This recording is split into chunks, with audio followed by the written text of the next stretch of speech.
Hello everyone and welcome back to another episode here at the Damage Report. Very lucky to be joined today, and actually in a timely fashion, considering that we are in the closing moments, potentially the closing days at least, of the Derek Chauvin trial, that we are going to be joined once again today by Charles Coleman Jr. Charles, how's it going? John, good morning. It's so glad to be here. Thanks for having me back. Really glad to be here joining you today and co-hosting. Very glad to have you here. Wondering what's going to end up happening in the trial, which is going to be our leadoff story in a little bit. We were talking before the show, and things were very hectic. But yeah, we'll have to see. We'll have to see. But we're going to get into it in just a second. But there's a lot of other stories that we're going to be talking about as well throughout the course of today. It is the Green New Week. Multiple different facets of the Green New Deal unveiled. We're going to be breaking down several of those. DC statehood gets a big endorsement, so we'll talk about that. And then we're gonna dive into anti-vaxxers and vaccine hesitancy a little bit and try to figure out who might be contributing to that. If you've been watching the show, you might be able to answer that question already. Finally, AOC gets defended by James Carville, sort of. And the defense is worse than an attack, kind of. But anyway, we've got all that and more. I want to thank everyone who's already here and tell you that you can, of course, as always, hit the like button and share the stream so that people know we're active. And as we go through, if you have comments or tweets or concerns or anything like that, you can post them to us and Charles and I will respond. In addition, after the show at 12 p.m. Pacific, 3 p.m. Eastern time, we're gonna be having our monthly live Q&A for our Tier 3 YouTube members. So that is available. If you'd like to become a Tier 3 member, you can take part in that later on today. But other than that, Charles, you ready to jump into this thing? Let's do it. Let's do it, okay. We are near the end of the Derek Chauvin murder trial. As of yesterday, the jury of 5 men and 7 women began deliberating. They did that throughout yesterday afternoon. And as we are filming this, they're back in deliberations, being sequestered from the public during this process. If you are coming into this trial, not having followed it much, understand that the prosecution's case featured 38 witnesses. We have the defense calling 7 witnesses, notably not Chauvin, as he invoked his 5th Amendment right not to testify. And so, Charles, we talked about this case earlier on in the process, but I wanted to get your updated thoughts as the jury is deliberating. What do you think about some of the developments, including the Chauvin pleading the 5th? Well, I'm not surprised that Chauvin pled the 5th. That was kind of sort of expected. I did not necessarily know whether his attorney was going to be able to humanize him in a way that was going to make it advantageous for him to take the stand in front of the jury. If you notice, there were a few things that his attorney did try to do during summation that tried to sort of make him softer and gentler and appear to be different than the person that we've been watching on that video since last year. One of the things that people may have noticed was that during summation, that was literally the first time during the trial for any extended amount of time that the jury saw Derek Chauvin without his mask. That was the first time that they saw his entire face. And that was a very deliberate but subtle move from the defense counsel because Mr. Nelson wanted them to see him in a different capacity. They wanted to sort of look at the person who was sitting at the defense's table, and then also look at the person who was being depicted on that video and sort of see whether there was any sort of sense of recalcitrance or remorse or difference during that time. And so that's something that I noticed that was very interesting.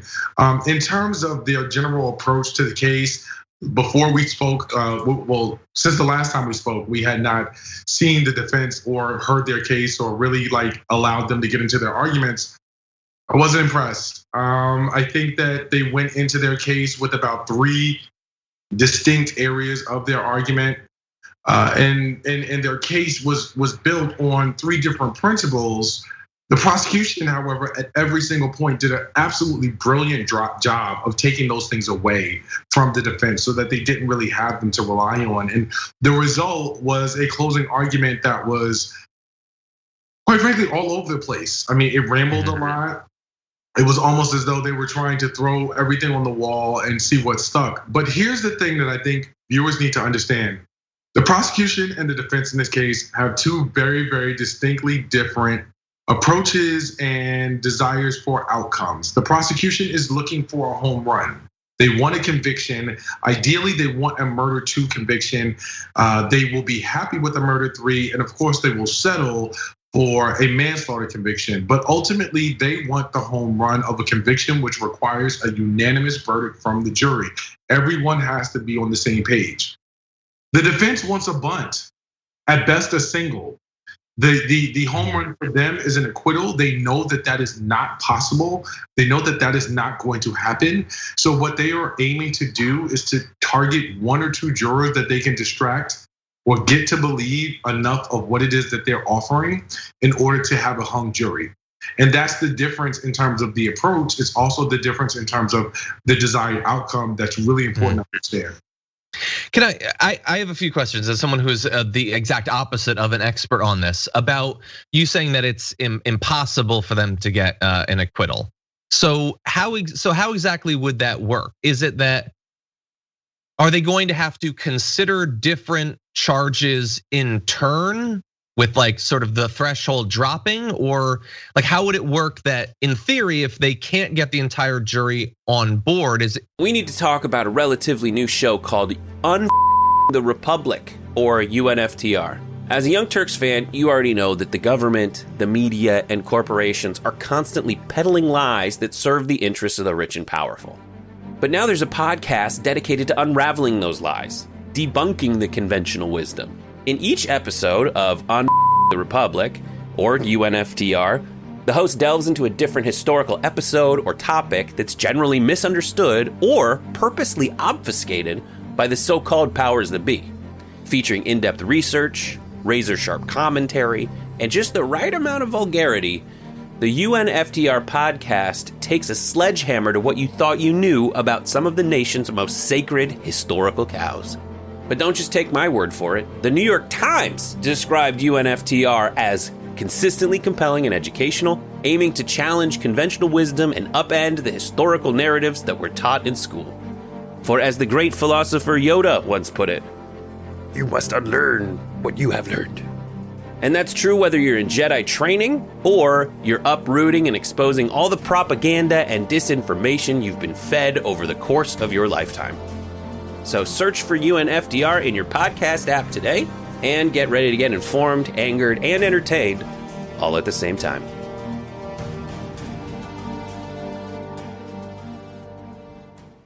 Why is it not possible that they might not be able to get them on board for literally any of these charges? Well, or is it just unlikely? I think when I say impossible, I think it's highly unlikely that you're going to get 12 jurors who will be in agreement that of the 3 charges that Derek Chauvin is facing, all 12 believe that of the 3, he's not guilty of anything. Mm-hmm. So understand that in order for there to be an acquittal, there has to be a unanimous verdict there, the same way that there has to be a conviction. So you can get a holdout for an acquittal the same way you can get a holdout for a conviction. And I just find it highly improbable that you're gonna get 12 people who have sat through this entire trial who are gonna go in there and say, he did nothing, and yeah, we're gonna let him off. I just don't see that happening. Mm-hmm. I see a hung jury as being a far more realistic scenario than an actual outright like unanimous acquittal. I just don't see that. Interesting. Okay. One of the bits of breaking news this morning in the trial was that the attorney for Derek Chauvin motioned for a mistrial, bringing up Representative Maxine Waters' recent comments, which we talked about on the show yesterday. That was denied by the judge, but the judge did seem to imply that the comments from the Congresswoman might play into an appeal, and that in theory, were there to be a guilty verdict here, that the comments from Maxine Waters over the weekend might result in that guilty verdict being overturned in the future. I don't know if you saw that as it was happening, but what do you think about those possibilities?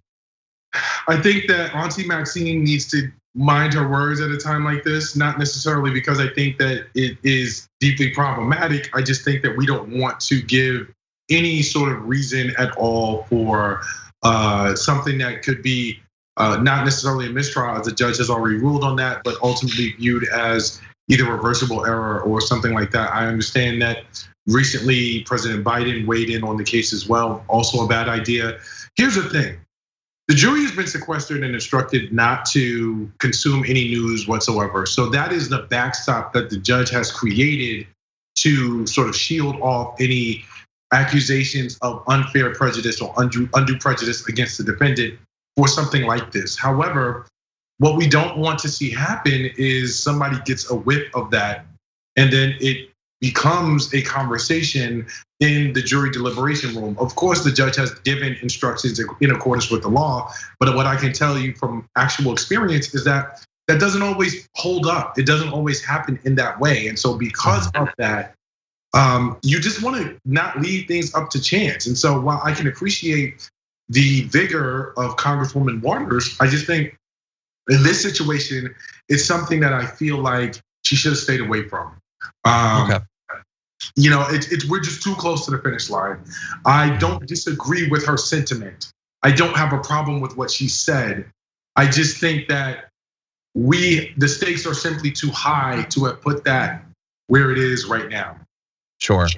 One thing I wanted to mention though, because in our coverage of the comments yesterday, we talked about the way that Fox News was sort of obsessively focusing on them. And we occasionally will analyze when there's news that's from the perspective of a right winger to be inconvenient, the right will sometimes, Fox News will sometimes come up with a weird angle on it. More often they just don't talk about the news if it's inconvenient. They didn't talk about the second impeachment trial very much on Fox. They didn't talk about the Capitol attack as it was happening very much. And actually I saw this morning data from the Stanford Cable News Analyzer. Throughout the course of this entire month, Fox News, up until the end of the weekend, had talked about it for 4.2 minutes. Like the Chauvin trial, the trial that caps off a year of this social movement, they had been silent, but not since the Maxine Waters comments. It has been nonstop about Maxine Waters. So it's just, I like political communication, I like passion. It's good to see that they got their passion back for this story, sort of. They can find an inroad to actually talk about it now. Well, I find that very interesting, especially from a credibility standpoint. For a news organization to devote so little time to the story when arguably this is the biggest trial on a criminal level that we have seen, particularly as it relates to police misconduct ever. I would argue that this is bigger than OJ. And the reason why I say I'm sorry, I think it is bigger than OJ. But that was a civil trial and it wasn't involving police misconduct. I think that this is bigger than the Rodney King trial. And I think it's bigger than the Rodney King trial because it's global and it has global implications. And we have seen so many different instances of misconduct in so many different cases that the entire world is tuned in to the outcome of this trial to try to understand, are you guys gonna do this again? So I think that this is the biggest trial of its nature that we've seen, and I'm just kind of surprised, wink, wink, that a news organization has decided that it's not newsworthy enough for them to cover. Because I'm just kind of wondering, so what's the bigger story or stories that you are finding? It's not surprising to me that Maxine Waters' comments have been politicized in a way that they have seized upon. Of course, it's bait, but the fact that they have devoted so little coverage to the actual trial itself, it should be very telling for what we already know about Fox News. Yeah, and as I alluded to in the intro to the show, we were talking a little bit about this before, and you made some great points about how there's this sort of super high profile case. And the best case scenario, I forget the exact analogy you made, but it was something about that it's there's a fear that people will treat it as some sort of ceiling when it really should be the floor. Right. That the best that can be done is what rationally should be the obvious expectation. That might not even happen. And that's, I don't know. I feel dread basically because we've been through cases similar to this, maybe not as high profile nationally or internationally as you point out, where no, the rational thing didn't happen. And so it's a weird feeling to be mentally stretching towards something that should be automatic. Yeah, people have sort of made this a one-off, John, and they kind of sort of. I know someone used the analogy to me and said, George Floyd is, he's a one of one. And I was just like, what planet have you been on? He's absolutely nothing of the sort. And the reaction that I gave was rooted in the fact that, like, ostensibly, I would challenge you or any of your viewers to draw clear and strong distinctions between George Floyd and Eric Garner, right? Like, what's the difference there? Draw a difference between George Floyd, Eric Garner, Alton Sterling, and Walter Scott.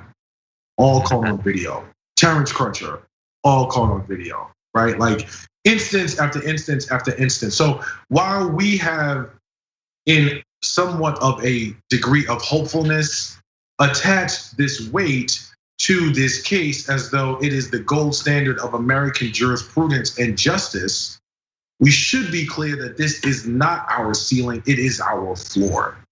Yeah. If it takes a man in the prone position, already in restraints, not resisting, being killed on camera in broad daylight with a police officer's knee on his neck, if it takes all of that for us to secure a conviction, and that's sort of the bar that we're setting, then Black lives do not matter to the degree that folks are saying. And I think that folks need to be honest about that and be very, very clear about that in terms of how we contextualize and what type of weight and perspective we attach to where this case sits in the sort of pantheon of justice and jurisprudence around police and state-sanctioned violence against Black bodies. Yeah. And as we've talked about, I'm sure you've been brought on cable news to talk about the fact that, like, the final days of the deliberation and the actual case we're going on, we have multiple high-profile instances of fatal police brutality, including against children. Like, it's sort of a reminder that no matter what happens in this particular case, no matter which charge ends up sticking or not, we're in a bad situation. It is not a solution. It is at best, well, it's not as bad as it might have been. And I think, John, I thought about the different outcomes of the verdict and what that would mean and what we would take away from that. And, on one hand, I think if you look at the jury as a microcosm of American society, I think it's important to understand that, like, if it is a hung jury, then we have to, as a collective, understand the weight that the few of us can place on the whole of us. And what I mean by that is the same way that one person can stand in the way of justice in front of an entire jury, a small but loud and powerful minority that intends to stand in the way of progress in America can do just that. And so I think oftentimes we have the idea that, like, we have enough people on board, and so our work is kind of sort of done. And I think that by way of analogy, a hung jury is indicative of the fact that, like, no, that's not the case. The fight is very much so still ongoing and very real, because that one person, that small majority by extension, has enough impact where it can still do harm to the whole. It can still stand in the way as a barrier toward justice. Then I think we have to understand that. Similarly, if we have a conviction on manslaughter, that is a modified win as far as I'm concerned. It's a moral victory, in as much as the overwhelming majority of police officers who are responsible for killing individuals while in the line of duty are never prosecuted. And those who are prosecuted are never convicted. So to that extent, it is a win, but ultimately that does not in any way, shape or form account for literally centuries of injustice against Black bodies and people of color in America. Yeah. And so I think that, like, perspective is absolutely critical when we talk about this case, what it means and where we go from here. Yeah. Okay, well, we will continue to follow up in future days. For now, we're gonna turn in a few minutes to more news, but before that, I wanna see what's going on in the audience. There is a theme to the comments we're getting today on the 20th of April. Tails says happy 420, John, and all the stoner dragons out there. Joseph says 420 was thought to be the call sign marijuana. I don't get that reference, but thank you for the super chat. I do appreciate that. Franklin Sharpslicer says, I know it must get old. All the news is like an inconvenient mold, but we address it all head on. From margarine migraine to QAnon, with wisdom to fixo, flush the green laser sickos, breathe. Thank you, Franklin. Nutritionist Liz, welcome to Tier 1 YouTube membership, as well as Chris and Suzanne, welcome to Tier 2. Our top 10 list from yesterday, where Francesca and I break down our top 10 favorite comedians of all time, as of right now at least, is now up. People seem to enjoy it. Feel free to go in the comments and argue with us about why we are wrong, who we left out. Law School Stud says, from one attorney to another, please consider making Charles Coleman a mainstay on TDR. His perspective and insight is so well informed. Thank you, Law School Stud. Very nice. Thank you, Law School. And we're very lucky to have Charles. Let's see. Over on Twitch, Kin of Wolf gifted a Tier 1 sub. Trimu Batiki did as well. Thank you to both of you. Dragon Penny gifted 1. Sarah did as well, and Samalin the Kind Dragon gifted 5 subs. Thank you so much to all of you for expanding the community over on Twitch. The Comfy Shirt subscribed for the 5th month.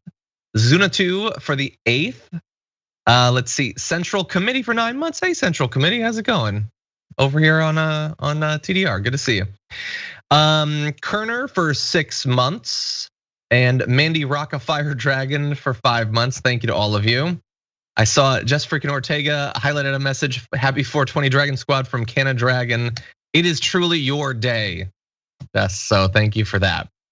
That said, why don't we jump back into some news? We're gonna mix it up for a little bit. This week is sort of Green New Week, at least in my mind, with multiple different facets of the Green New Deal being introduced, as well as the Green New Deal itself being reintroduced in a live stream that was ongoing before we started and might still be active as we're shooting this. We'd love to be watching this, but the show goes on. That said, we do have the Green New Deal for public housing that was introduced by Senator Bernie Sanders and Representative Alexandria Ocasio-Cortez. It would provide $172 billion to retrofit existing housing. Its proponents estimate that it would invest at least triple the amount that Mr. Biden has proposed to tackle a large backlog of improvements to the nation's aging public housing system. And in fact, would provide grants to retrofit all 950,000 of the country's public housing units, upgrade building electrification and water quality. As well, it would repeal the Faircloth Amendment, which restricts the building of new public housing developments. One of those little bits of government that seems so maddening and yet understandable from a sick point of view why they chose to do that. Anyway, we have a little bit more information about how this will be administered, some of the worker protections that are linked into it. But Charles, I wanted your thoughts on the Green New Deal for public housing. I think that, AOC, Bernie, and everybody else who's responsible for putting this together have done a great job in terms of thinking about reimagining what our future looks like, what community looks like, and what real sustainable alternatives in terms of housing looks like. This is the appropriate investment being made in certain communities. This is an appropriate investment being made in job creation, good job creation, union jobs that are going to result, in terms of helping to support this. And quite frankly, at like a 30,000 foot level, I like this because when Joe Biden was elected, there was a very clear message sent by hard left progressives to say basically like, hey, you're on the clock. And you got here because of us, in part because we decided to play ball. And you're gonna be under pressure. And something like this puts the moderates and like centrists in terms of the Democratic Party under pressure.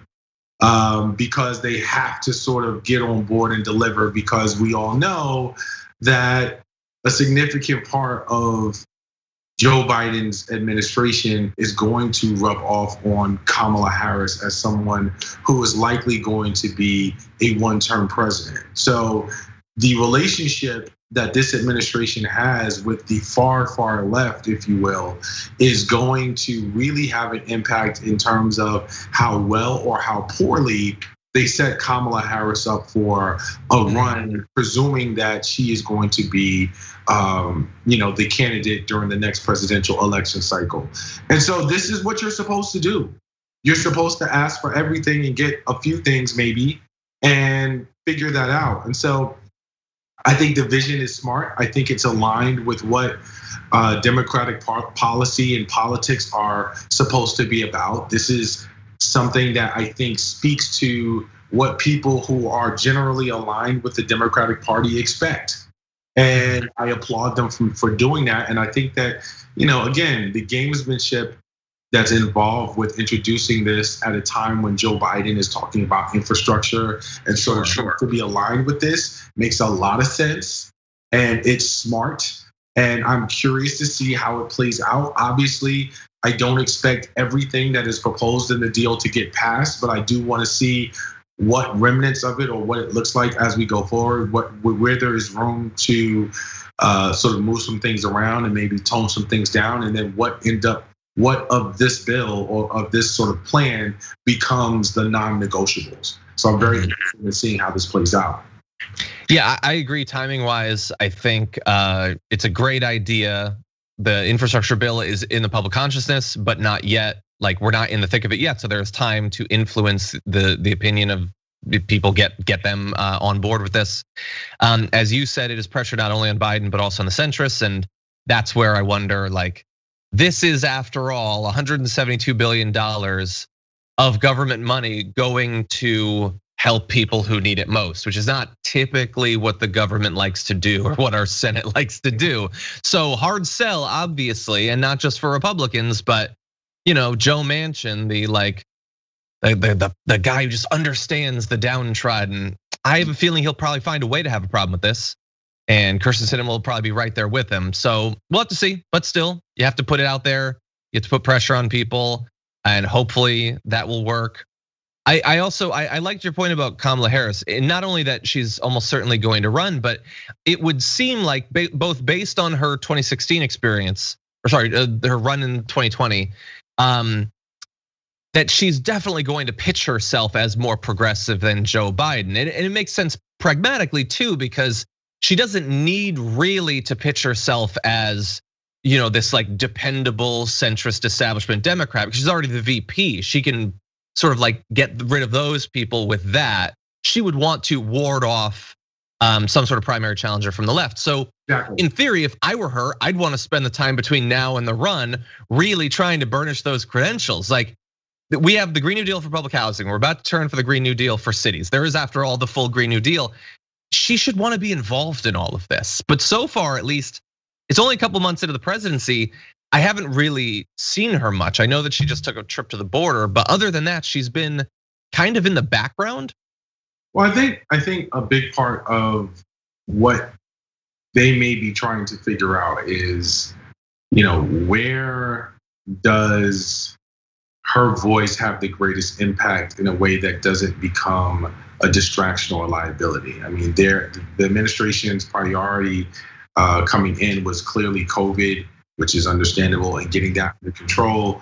The vaccine rollout wasn't necessarily the smoothest in the world, and has been met with mixed reviews. The economy is continuing to improve and stabilize, and so I think that in terms of what the core issues are, there's sort of like a balancing act, and not to mention that, like, for most presidents, as compared to most presidential administrations, there were some very slow goings around appointments being approved and confirmed, just in terms of infrastructurally around government. And so I think when you look at that administration has really been thinking about, where do we want her to make her initial splash, her initial mark, in a way that is going to help the administration, not hurt her, and not necessarily be a barrier to a critical issue.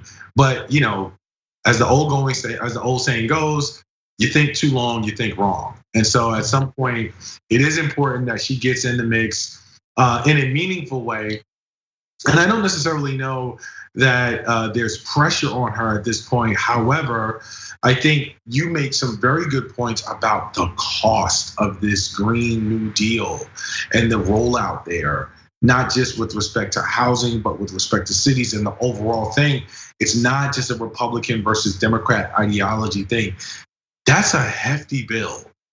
And it's a great vision, but you gotta sell it. Like, you gotta be able to sell it because, even for the most leftist among us, people are already asking, this is great, but who's gonna pay for it?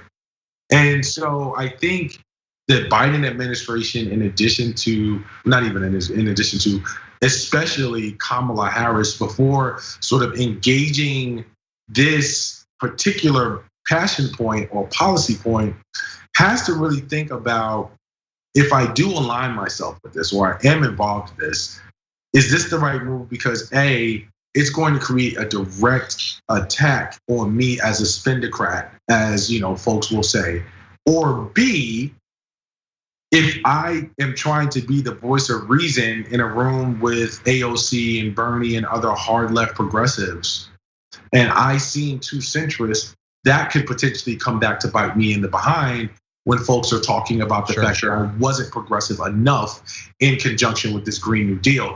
And so, reasonable minds may be able to disagree about whether she should weigh in on this in particular. Well, we mentioned the Green New Deal for cities, so I do want to give people a little bit of information about that. It was introduced yesterday by Representative Cori Bush and AOC. It's $1 trillion plan to tackle the environmental injustices that are making us and our children sick, costing us our homes, and destroying our planet. The Congresswoman had a tweet talking a little bit about what it does, including creating hundreds of thousands of good-paying union jobs, clean air, removal of lead paint and pipes, which thankfully removal of lead pipes is actually a part of the current infrastructure bill that I hope makes it through, but this is America, so God only knows. So that's a part of it as well. I agree that you totally have to sell it. Biden, he wants us to believe that he's ready to be FDR 2.0. Well, this is the sort of thing that FDR 2.0 would do, is selling a plan like this. And personally, I would say, I want a Democratic Party that is running in the midterms, that eventually the nominee is gonna run in 4 years on a big package of bold legislation.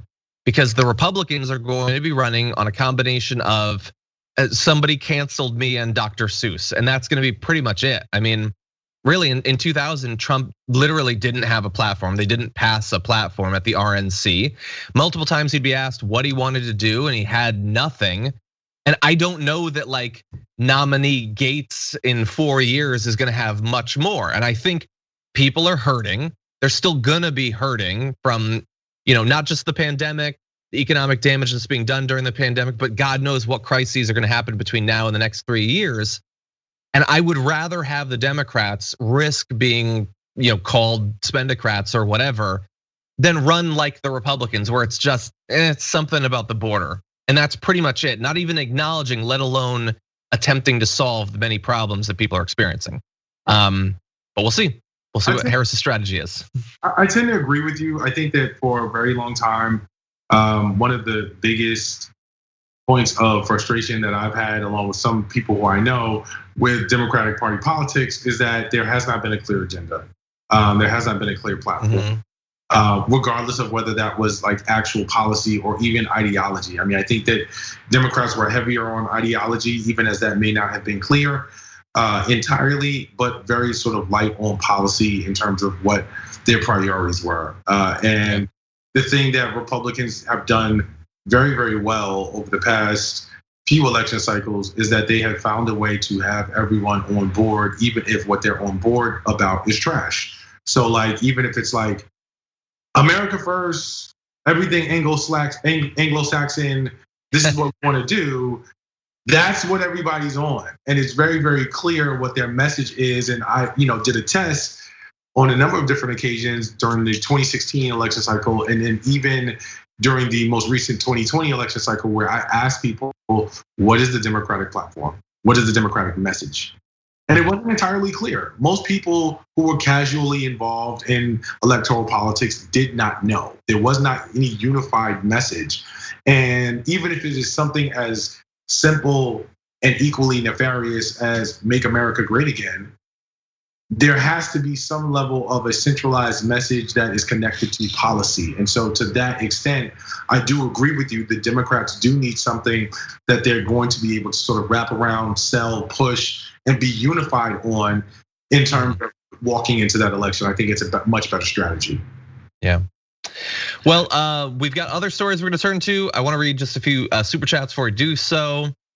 Let's see. Andar says, it's my birthday and I'm blazed. Seems like a great time to spend $7 Canadian to say hail the Dragon Squad. Love Swedish Sativa Dragon. Thank you, Andar. I appreciate that.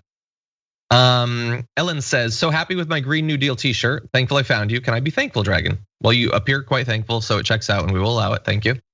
Dragon Dancer says, happy Green New Week, Dragon Squad. Here's some money for catching you live. Good to have you here. Thank you. Rhino Wiki says, do you think Justice Dems are failing to hold the line and make demands like Manchin and others do? Should they do what the Tea Party did to get policy changes? Well, look, I think the Tea Party did a lot of different things over multiple years and lots of different members. I don't think that's one thing.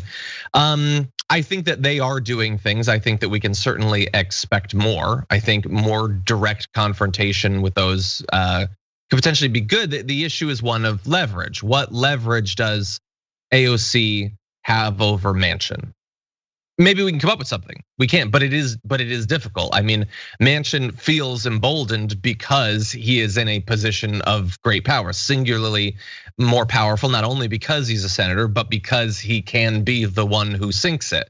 He's not the only one. Sinema and a couple of others have that position and feel safe to exercise it. So I don't disagree at all that they need to be strategizing, coming up with something, but we also can acknowledge that it is a difficult position where individually and even collectively, they don't necessarily have the same level of power as someone like a Manchin. Not least of which because the vast majority of them are not in the Senate. But it's a good point. Thank you for raising it. Let's see, over on Twitch, Dragon Song Yesy gifted a tier 1 sub, which Kerner did as well. Thank you for that. Mo Boogie subscribed for the 6th month. Let's see, Pray for Ripley did for the 2nd month. Thank you to both of you. Socrates Bartender said, got my first Pfizer jab 2 hours ago and I'm enjoying my direct mental access to all my wireless devices. Looking forward to my second, where I will either join the Borg Collective or be fully set up for all the latest cyber tech. By the way, Charles, I did a story on the pre-show today where there's memes going around saying that vaccination alters your DNA, so you're no longer a human, you're some new kind of race, and so we should be afraid of them mixing with the non-vaccinated. Which is horrifying in several different ways. This is like that mini series that you may recall. It was popular when we were kids in the 80s. So like we're all like, you take the vaccine and now beneath the surface we are all like reptiles. Exactly. But here's the thing though. I do have to have a point on this. I do have to say a word on this. I feel like the notion of capitalism and media gain has distorted the discussion and dialogue around this issue in a way that has fertilized the ground for this sort of misinformation, confusion, lack of cohesion around ideas of what we can trust and not to trust. And I'll give you an example.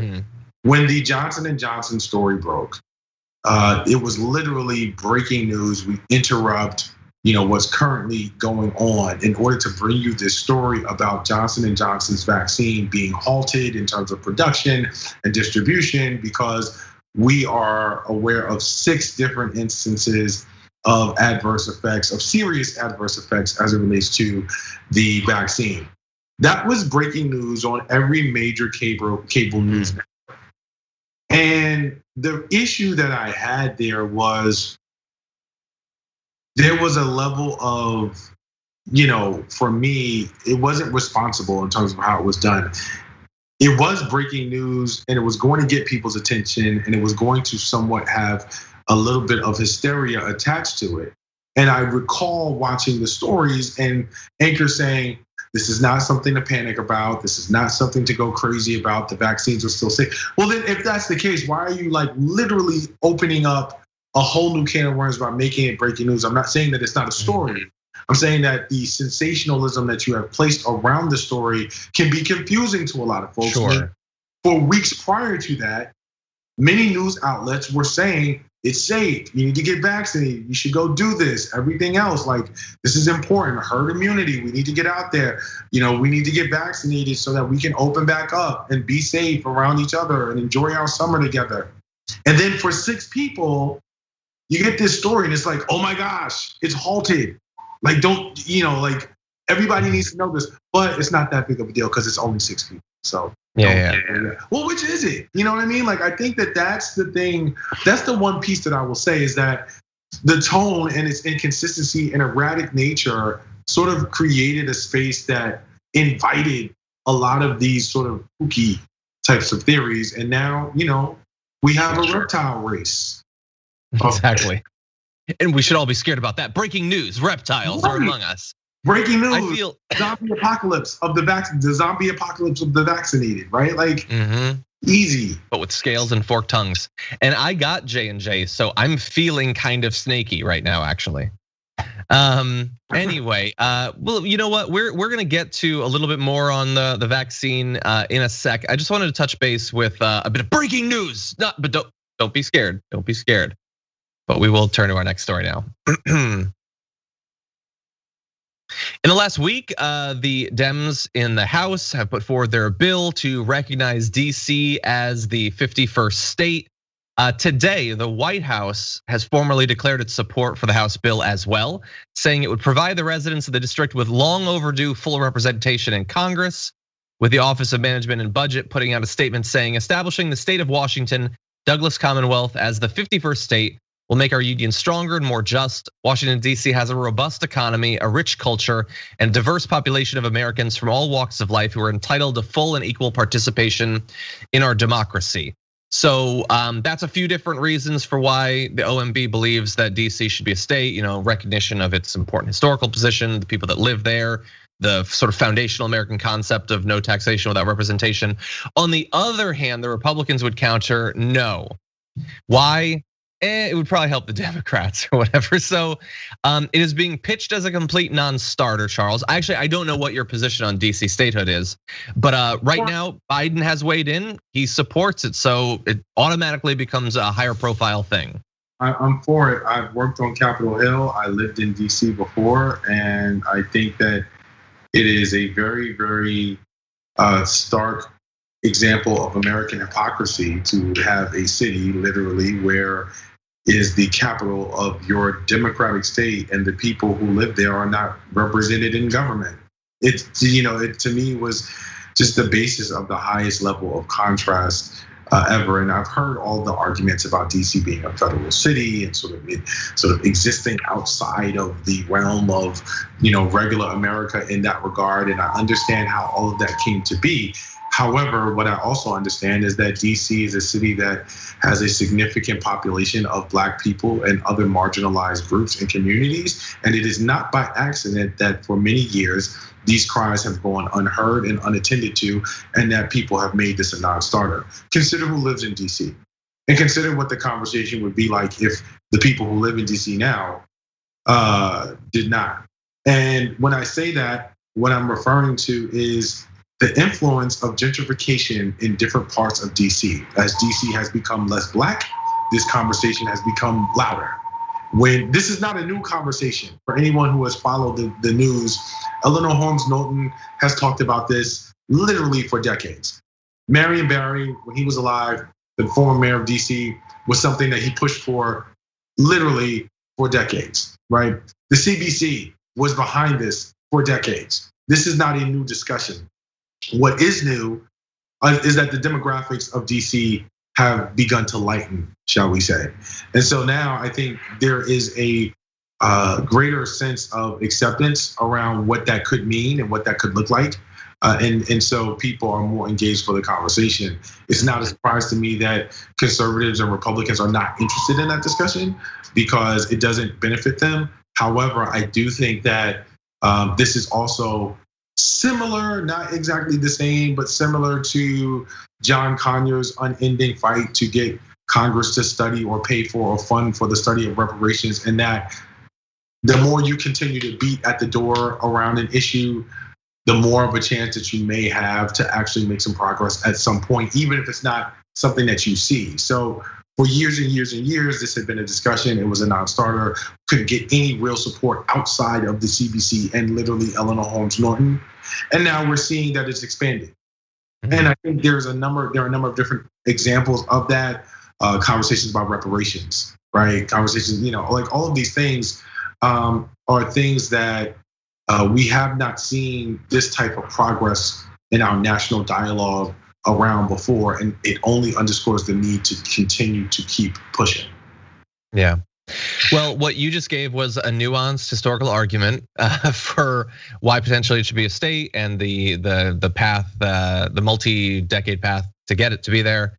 As I alluded to, the Republican response is, you just want it because there's going to be 2 more Democrats. See, John, this is why you bring me on the show for the Dragons. It's like nuanced historical argument on 420 while people are getting blazed and stoned out of their mind.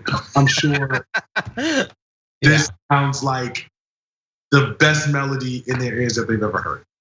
I think we've seen the birth of nuanced historical dragon, actually. Nuanced dragon.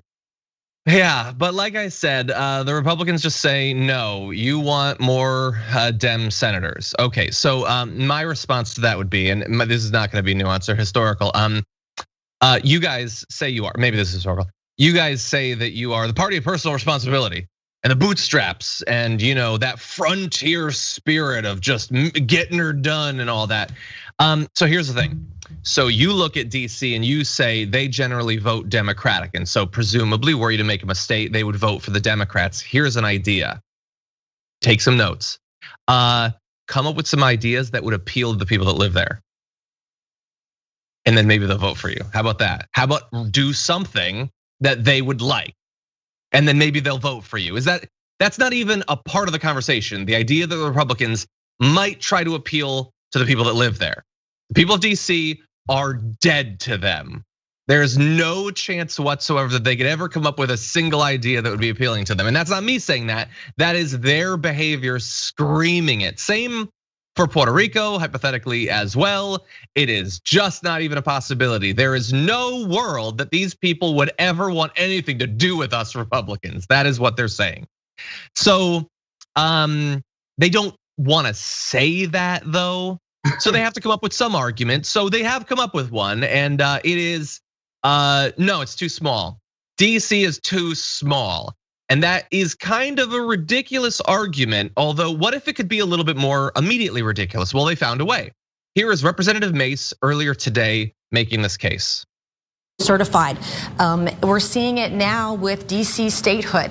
DC wouldn't even qualify as a singular congressional district, and here they are. They want the power and the authority of being an entire state in the United States, and they want that power. Okay, so that is Representative Mace, as well as Representative Liz Cheney to her right, and someone I don't know, it doesn't matter. So she's saying, DC, you tiny little baby of an area. You got no people, you got no right. You got balls, I guess, that you want political representation with so few people. We'd never allow that in America, right? Liz Cheney, right? Representative from a state that has 150,000 less people than the District of Columbia. Right. And that's the thing. The easy point, as a lot of people have pointed out, is that DC is already bigger than Wyoming. It's also bigger than Vermont. It has 25,000 less people than the entire state of Alaska, which is big on trees and I think puffins, not so much people. It's only got 50,000 less people than North Dakota. All states that Republicans accept deserve political representation. So again, maybe to tie our points together, Charles, maybe it's not about the number of people, maybe it's about the sort of people that's more their problem. Yeah, I just did a quick search. There's a list of states with a population less than little, small, tiny DC. Wyoming, Vermont, Alaska, North Dakota, South Dakota, and yeah, they're estimating that Delaware is like on par. All states that get senators, by the way.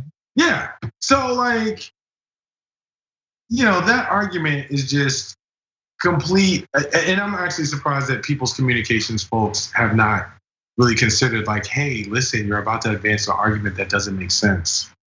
But maybe that's too much like right. But at the same time, it just doesn't bode well in terms of the type of politics and dog whistles that we have been seeing from the right for a very long time. In terms of, again, when the last time I was here, you may recall, I talked a bit about the difference between white supremacy and white nationalism. This is white nationalism. That's what this is. This is white nationalism. DC has a significantly high population of Black and brown people, but specifically Black people, right? And so the idea that we would give them more access to government when they currently have less access to government is problematic for a lot of people, because those people fundamentally believe and ideologically believe that those are not people who are supposed to be participating in America's political processes, because they're not intended to serve them. Yeah, 100%. Well, look, I know we've only got 10 more minutes with Charles, so I think we can fit in one more topic, and we will return to the always fun topic of anti-vax propaganda. We can't necessarily fit on the show every bit of crazy anti-vax stuff, but sometimes it rises to a level where I feel like we just gotta say something. So why don't we turn to this next topic? Fox News isn't satisfied to just have Tucker Carlson do an hour of scaremongering around the vaccine. They also like to bring in experts. And one of the experts that they've brought in several times to talk about this is Dr. Naomi Wolf. So Dr. Naomi Wolf has been on multiple times to say that Fauci's not qualified to talk about any of this and that you shouldn't get the vaccine. She is very worried about the side effects. What she thinks is happening to the people who got the vaccine is, I would say, a little bit outside of the norm, a little bit outside of the scientific consensus. So here's a recent tweet of hers. Hundreds of women on this page say they are having bleeding clotting after vaccination, or that they are bleed oddly being around vaccinated women. Unconfirmed, needs more investigation, but lots of reports. So she admits unconfirmed, needs more investigation, which presumably means having more people post at the Facebook site that she had linked to, which I swear to God, the group's name is All Vaccines Are Fake. That is the name of the group. So to be clear, it's not just that women might get clots. It's that if you're near vaccinated women, you might get clots. You haven't heard, Charles? Neither of us. You've heard of this phenomenon? Yeah, it's they call it like the reverse vampire effect. So I do want to talk really quickly about how we got to this space. There is a conversation around the death of expertise that I think has not gotten enough attention in today's society. The benefit of the internet is that information is widely available to many people, and the downside to that is that misinformation is equally as widely available to many people. And when people do not have the requisite amount of respect for actual experts and experts' opinions, right? Like, this is what we have, right? So my thing in my career, I am a lawyer. People will try to argue with me about the law despite having not gone to law school or anything of the effect. Now, here's the thing. I can completely understand that you may read something or see something or make an interpretation about something that seems to be contrary to common sense. And so you will read a law or interpret something and then come to me and say, hey, when I read this, this seemed this way. But when I respond to you and I tell you, actually, no, that's not how it works in real life because of X, Y, Z, so on and so forth. That's the point that you accept what the expert has said. So with a lot of these anti-vaccination people, they're not scientists. They're not doctors. They're not people who have any real medical background whatsoever. They're just reading the ingredients or the components of different vaccines, some of which are not even accurate, and saying, why would you put mercury in your body? Why would you do this? Why would you, this is terrible, so on and so. They haven't conducted experiment the first. No, they wouldn't even know how to conduct a proper experiment and monitor the effects of a vaccine. And yet and still, they have built a movement because there is no respect for science and expertise. And I think the longer that we're in that space, the more of these sort of kooky theories that you're going to see, where it's like every opinion, unfortunately, John, is not of equal weight in every conversation, right? Like, I should not be weighing in on a vaccine conversation in terms of like, take it, don't take it, whatever, because I'm not a scientist. All I have is an opinion. It's just like there are regular opinions and there are expert opinions. And when it comes to like topics like these, let's leave them to the experts, please. Sure. I literally only have opinions and not expert ones, but I do have a lot of them and I like them a lot. But anyway, so as you said, there's the death of expertise, I think is totally true. I think that Fox has contributed to it about as much as anyone, while still they train people to not care about academic work, not care about advanced degrees and all the research and everything. But you'll note that they're bringing Dr. Naomi Wolf on because they want to pretend that they care about this stuff. Scott Atlas comes on as a doctor. He doesn't know anything about viruses and vaccines and all that, but they like the idea of it. They bring on that Berenson guy as a former New York Times reporter or whatever. But wait, the New York Times is fake news. Why are you using that as a credential? But we know why they're doing it. And the issue here is that Naomi Wolf is out of her mind that she thinks my blood senses that your blood has a vaccine and starts clotting. I'm not a doctor, but that's dumb. It's just dumb. And a day after she posted that, they had her on Fox News primetime to talk about Anthony Fauci, about lockdowns. That's crazier than anything I've ever said. And she got brought on the news a day after. Not despite it, but because of it. To say that Fauci doesn't give us fact-based, science-based guidance. You believe in psychic blood, and you want to talk about science-based whatever? It's just absolute nonsense. But and again, we don't cover all the anti-vax stuff, but it's not just, it used to be, don't take the vaccine because it's got mercury and it'll have a side effect or whatever. Now it's Tucker Carlson saying, don't take the vaccine because it has side effects and also it doesn't work. Or her saying, don't take the vaccine because if you're a woman, you're gonna miscarry because of this. And in fact, go out there and pressure people to not get the vaccine because they'll make you miscarry if they get the vaccine. This is way beyond normal anti-vax stuff. This is truly sick misinformation designed to get people to not only endanger themselves, but now put pressure on their family and friends to make sure that they stay in danger. I agree. I think that this is something that really is dangerous in terms of the irresponsible messaging around this, and ultimately the fact that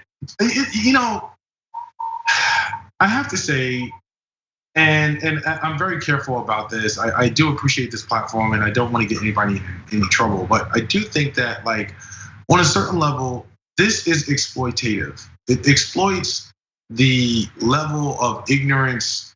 It's not even gullibility, but just sort of like a void of critical thought in American society. And that is, to me, unethical.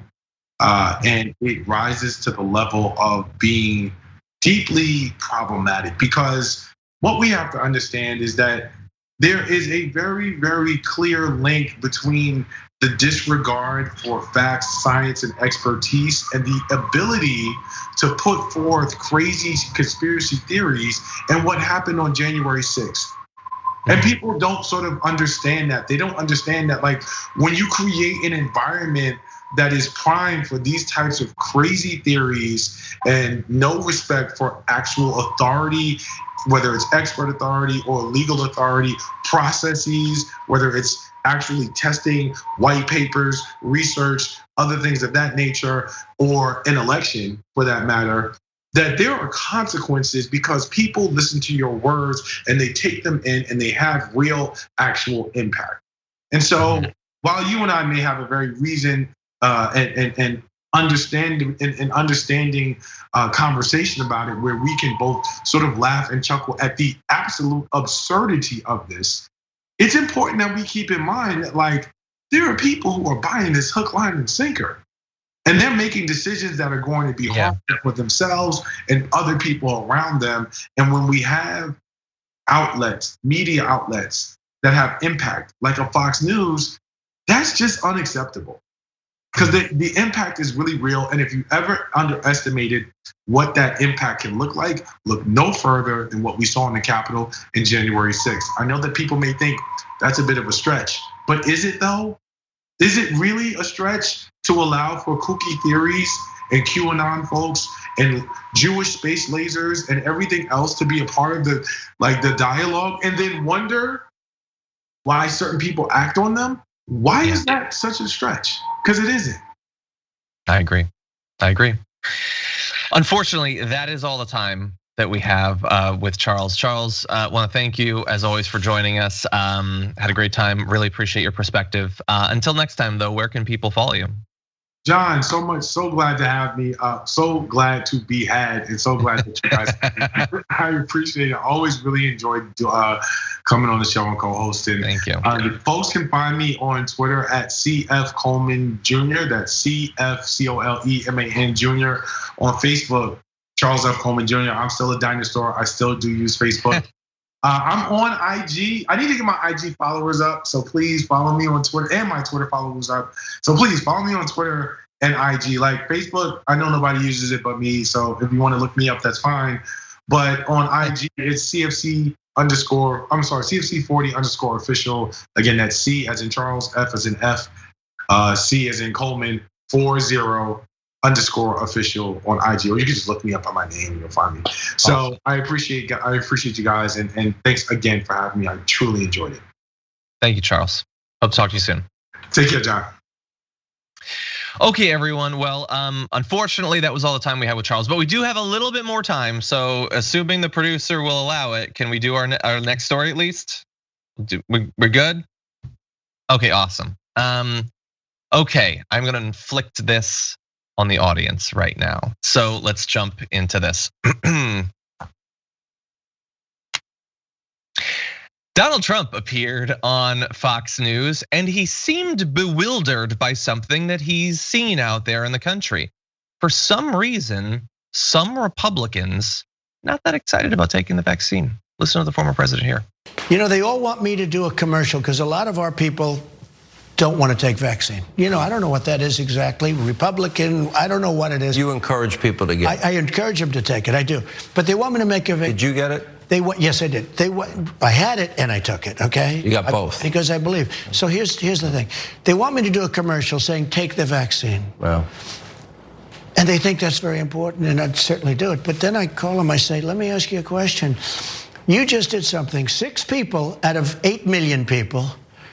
Somebody said that Tylenol, women's birth control, all cause far more. 6 people out of 7 experienced some difficulty.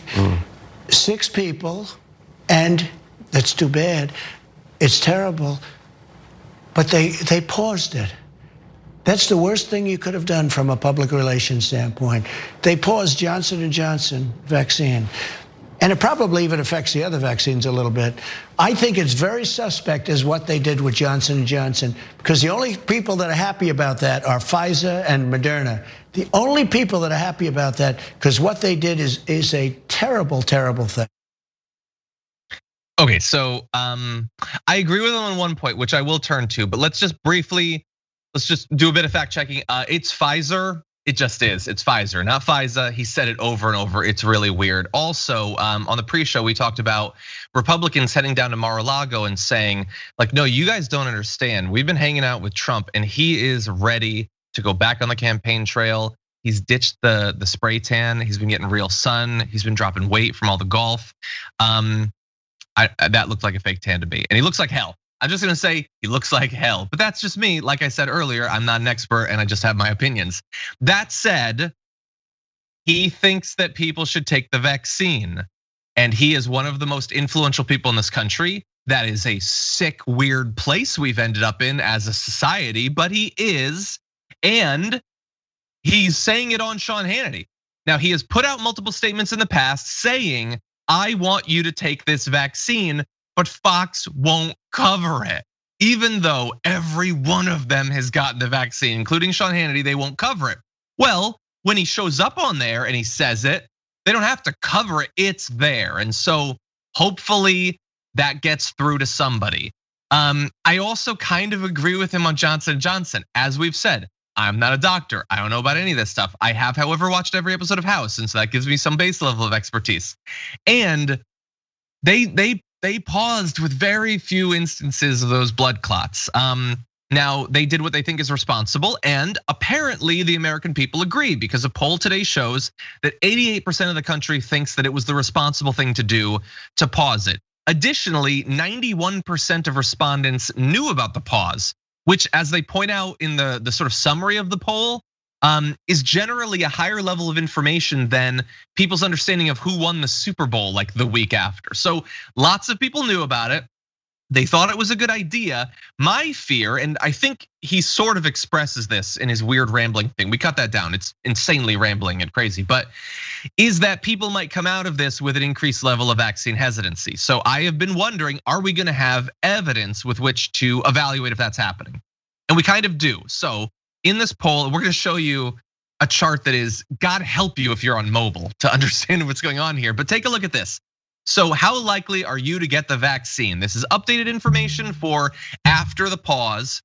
The not at all likely number is, they summarize it as about 30%, which they say is about where it was at in early March. So from before the pause to after the pause, it doesn't seem like the number has shot up. But there's a fight going on online right now about whether that's actually as good of a thing as it seems. So look, it's good that the number hasn't gone up, but understand the number doesn't have much room to go up anymore because millions and millions of people have been vaccinated in that time. My fear is that the number is still 30% after months of vaccinations. Now, maybe that doesn't make sense on its face, but the idea is some people are gonna be hesitant to get the vaccine, not because they've always been against vaccines, but because it's new. And so what they want is time and people being vaccinated so they can look at it and say, is this safe? Does it seem to be working? And we have had many people getting vaccinated for literally months now. And yet almost 1 out of 3 Americans still say they're not gonna get vaccinated. That 1 out of 3, by the way, depending on how many of them have already gotten COVID and they're probably overrepresented, means that we might not be able to reach herd immunity. Certainly not in the short term if 1 out of 3 people could get the vaccine and choose not to. So look, there's good news in this chart, but there's also bad news. And it might be really bad news if that is enough Americans out there that keep getting and spreading COVID that new variants of it can develop, potentially variants that might actually be able to bust their way through some or all of the vaccines that we have. So again, that is why, as much as I despise Donald Trump, and you know that I do, I have been going out of my way to give him credit when he tells people to do the right thing. Even if it's in the middle of a monologue with these insane conspiracy theories about how like the government is working with Pfizer and that's why they're screwing over Johnson & Johnson by shutting it down. It's all madness. But at the end, he is saying, I got the vaccine, you should get the vaccine, and that is a good thing. And by the way, if you do track down his full interview, there's one added little extra bit of fun there. Sean Hannity, kind of a dunce, and he's not reading off a teleprompter, so he doesn't know exactly what he's supposed to say. And so once he gets past a North Korean level of compliments to Donald Trump, they start talking about how Americans get charged more for certain medicine than they do in other countries. And they do a close up on Sean Hannity's face where he says, why do they get to charge us more? And I just think, man, that's a moment where Sean Hannity's like almost learning or evolving. Like, yeah, the pharmaceutical companies screw us over and it's kind of a problem, Sean. Maybe look into it with your nightly news show and your massive budget and production staff. Doubt he's gonna dwell on that thought or even return to it. But anyway, Donald Trump, thank you, sort of, for maybe getting through to some of your followers. We will have to see. Unfortunately, that's gonna be all the time we have, because I don't think I necessarily have enough time with the limited time we have remaining to do our last topic. So it will be brought back for tomorrow, Big News Wednesdays with J.R. Jackson. Before we go though, I did wanna let you know once again, on Thursday, after the Young Turks post-game show, stick around, because myself, Cenk, Anna, Ben Dixon, Ida Rodriguez, people from the Sunrise Movement, Brett Ehrlich, a whole bunch of fun for Earth Day, our big Earth Day special, where we are gonna be talking about what's been done on the interview, or on the environment, what remains to be done. Is there a chance of us getting the Green New Deal? How would that happen if it does happen? We're gonna be having a lot of fun talking about international environmental news as well, like truly talking about the Earth. And so hope that you can join us there. We're doing a lot of work in advance of it, and we're getting a bunch of great people together, so it should be fun. Hope that you enjoy it. And with that, let me read wait, what am I missing? Oh, I did not know. I did not actually know. What do you know? You all are in for a treat, because in just about 20 minutes on Twitch at twitch.tv/TYT, Jordan Uhl is once again gonna dive deep. It's a particular sort of news. If you're on Twitch, you know what kind of news that is. So he too, in honor of Earth Day, is having an awesome guest from the Sunrise Movement. So you know it's gonna be fun. So head over to twitch.tv/TYT after this program, and Jordan will be there. And with that, no, I did want to read a couple of super chats, and I think we have a couple of minutes, so I am gonna do that. Stop throwing me off. I can see out of the corner of my eye. Anyway, Lennon O'Brien, thank you for becoming a tier 1 member. Really do appreciate that. Ben had a comment for Charles, saying Charles is great. It's good to see more black progressives on public platforms. Thank you, Ben. I appreciate that. Let's see. Nick Rohr says, got my first Pfizer. P.S. You pronounced my last name right. No extra sound. Good. I think I did it there. We also, interestingly, Pfizer does have an sound at the end, Donald Trump. Maybe try to use it in the future. Anyway, non-human humanist says, oh, I am not gonna be alone. Other non-humans gonna join me. Me, a legal alien here, some alien money. Thank you, non-human humanist, I appreciate that. Lawrence Wells says, hello, John and Charles. Clearly the vaccine is a Dalek plot to mutate humans to repopulate after the last time war. Ben isn't on. Keep your Doctor Who stuff to yourself. Anyway, are advocates for Anglo-Saxon traditions bringing back paganism or Druidism? Nope, it's just the white nationalist stuff. Mary Hooker Meyer says, I love Charles, he's awesome. Please have him back on regularly. We plan to, thank you for that. Forbesilla says, John, Alaska has an F ton of moose and bears. That is what we're known for. Also the midnight sun, just saying, also in love with Charles. Thank you for those Alaska facts. Hashtag Alaska facts. And Tracy Thomas says, I have heart disease and wanna know which vaccine is the safest. Which vaccine should I go for? J&J seems not to be the choice, although locally that's what we have. Tracy, considering your heart disease, that is a great question to ask. And you have asked literally the person least well equipped to give you advice for that. I wouldn't even try, but I'm sure the information is online. Thank you for your faith in me, but it is misplaced. Anyway, okay, Library Dragon says, Naomi Wolf's The Beauty Myth was one of the first pieces of feminist lit I ever read when I first started getting into politics. Her anti-vax turn has been incredibly disappointing. Yes, Library Dragon, I think a lot of people went on that exact same journey with you. It's been a weird couple of decades for Naomi Wolf. Herzog says, blazed. So here's a fun but shallow comment. Charles, love your smile, fantastic teeth. John, miss your cussing from pre-shows, damn you, YouTube. Thank you for those facts. Those are teeth facts, actually. Hashtag teeth facts.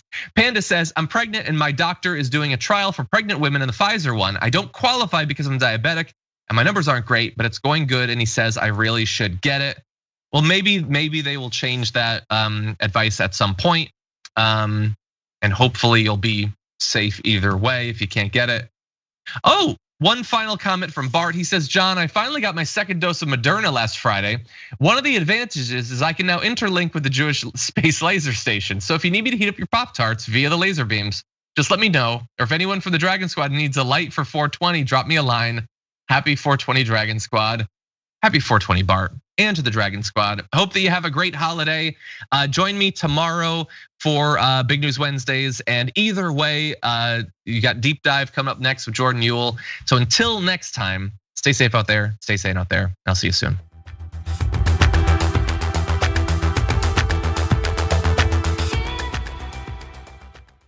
Thanks for listening to the full episode of The Damage Report. Support our work, listen ad-free, access members-only bonus content, and more by subscribing to Apple Podcasts at apple.co/TYT. I'm your host, John Adarola. I'll see you soon.